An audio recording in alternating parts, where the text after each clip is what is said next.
Kedatangan Tuhan yang kedua terjadi 2 kali atau 2 tahap.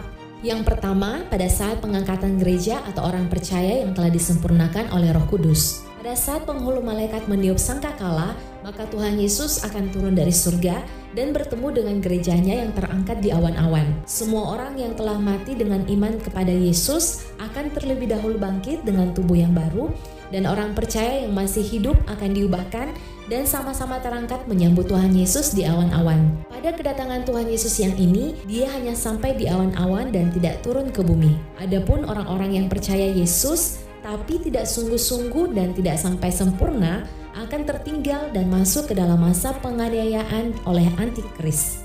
Matius 24 ayat 19. Celaka ibu-ibu yang sedang hamil atau yang menyusukan bayi pada saat itu. Ibu-ibu atau perempuan di sini melambangkan gereja atau orang-orang Kristen, sebab gereja adalah mempelai wanita bagi Kristus. Disebutkan celaka sebab mereka akan masuk dalam masa aniaya antikris.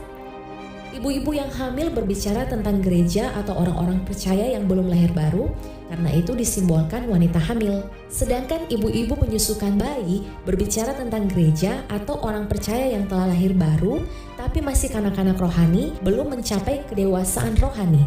Kedua jenis orang Kristen ini akan tertinggal saat Tuhan Yesus datang di awan-awan. Selanjutnya adalah kedatangan Tuhan Yesus yang kedua untuk berperang melawan iblis dan antikris. Setelah 3,5 tahun masa antikris, kedua saksi Allah yang diutus dan dibunuh pada masa antikris akan dibangkitkan dan diangkat kembali ke surga. Wahyu pasal 11. Kemudian Yesus Kristus akan dilantik menjadi Raja segala raja dan Tuhan segala Tuhan. Dan setelah Yesus Kristus dilantik, dia akan turun ke bumi untuk menghancurkan antikris dan membangkitkan orang percaya yang bertahan sampai mati pada masa aniaya antikris. Pada kedatangan Tuhan Yesus ini disebutkan kakinya akan berjejak di Bukit Zaitun dan Bukit Zaitun itu akan terbelah dua dari timur ke barat. Pada waktu itu akan terjadi perang yang besar, perang di akhir zaman yang dikenal dengan sebutan perang di lembah Armagedon atau perang Armagedon. Kemudian Tuhan akan maju berperang melawan bangsa-bangsa itu seperti ia berperang pada hari pertempuran. Pada waktu itu kakinya akan berjejak di Bukit Zaitun yang terletak di depan Yerusalem di sebelah timur. Bukit Zaitun itu akan terbelah dua dari timur ke barat sehingga terjadi suatu lembah yang sangat besar.